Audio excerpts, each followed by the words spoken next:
नमस्कार, शिक्षालय में आप सभी का स्वागत है। मेरा नाम है Renu Yadav. MA first year में आपके पास एक सब्जेक्ट है साइकोलॉजिकल फाउंडेशंस ऑफ एजुकेशन। उसमें हम एक्सपेरिमेंटल साइकोलॉजी के बारे में पढ़ रहे हैं, जिसको दिया था विल्हेम वुंड्स ने। ठीक है, अब एक्सपेरिमेंटल मेथड तो उन्होंने बता दिया, लेकिन एक्सपेरिमेंटल मेथड, एक्सपेरिमेंट यानी प्रयोगशाला में किया गया, प्रयोग किया गया। ठीक है, तो इसके कुछ मेरिट्स भी होंगे, कुछ डीमेरिट्स भी होंगे, यानी इसके कुछ गुण भी होंगे और कुछ अवगुण भी होंगे। तो पहले आज बात करते हैं गुणों की, या उससे लाभ क्या हुआ। ये जो एक्सपेरिमेंटल मेथड इन्होंने किया था, प्रपोज किया और किया भी, उसका फायदा क्या हुआ। बहुत सारे फायदे होते हैं और उन फायदों को हमने यहाँ सम अप किया है। देखिए, वैज्ञानिक विधि है, साइंटिफिक तरीके से किया गया, एक पूरा सेटअप किया गया, एक माहौल बनाया गया और उस माहौल में कुछ लोगों को बिठाया गया और सर्टेन स्टिमुलाई को रिस्पॉन्ड करने के लिए उनको कहा गया। ठीक है, यानी रिस्पॉन्स तो एक होना चाहिए था, लेकिन अलग अलग लोगों का व्यवहार उसके प्रति कैसा रहता है, उस स्टिमुलाई के प्रति कैसा रहता है, वो पूरा एक सेटअप एक जगह पर किया गया। ठीक, यानी वैज्ञानिक विधि से किया गया।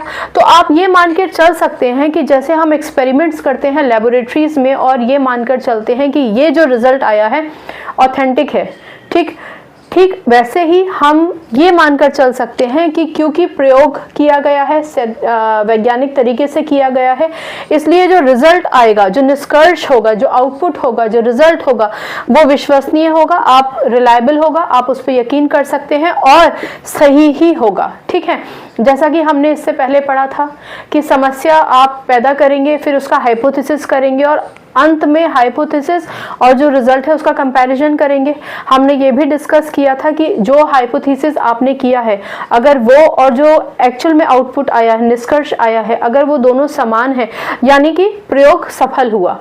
तो हम प्रयोग सफल होने का मतलब क्या हुआ कि सही जा रहे हैं, सही डायरेक्शन में जा रहे हैं और उस प्रयोग पर विश्वास किया जा सकता है, यानी कि उस रिस्पांस पर विश्वास किया जा सकता है। और हम जो लोग एक पर्टिकुलर सिचुएशन में एक स्टिमुलाई को ठीक से रिस्पॉन्ड नहीं कर रहे हैं, हम उन पर काम कर सकते हैं, मैं ऐसा मानकर चलती हूँ। दूसरा, प्रयोगशाला में होने के कारण प्रयोग दोहराया जा सकता है। ये फिर वही पुरानी बात आ जाएगी। समस्या को हमने निजात किया और उसके बाद हमने उसकी उपकल्पना की और फिर हमने ये सोचा कि आखिर तक लास्ट में जब हम उन सारे सिचुएशन से डील कर रहे हैं और फिर हमने कैसे हम उससे निकले। तो वही, अगर उपकल्पना और निष्कर्ष मैच नहीं करते हैं तो एक्सपेरिमेंट ही तो है, दोबारा से कर लीजिए। यानी आप दोहरा भी सकते हैं उस एक्सपेरिमेंट को, आप सेम लोगों के साथ नहीं तो अलग लोगों के साथ दोहरा सकते हैं और फिर देख सकते हैं कि क्या अब हमारी जो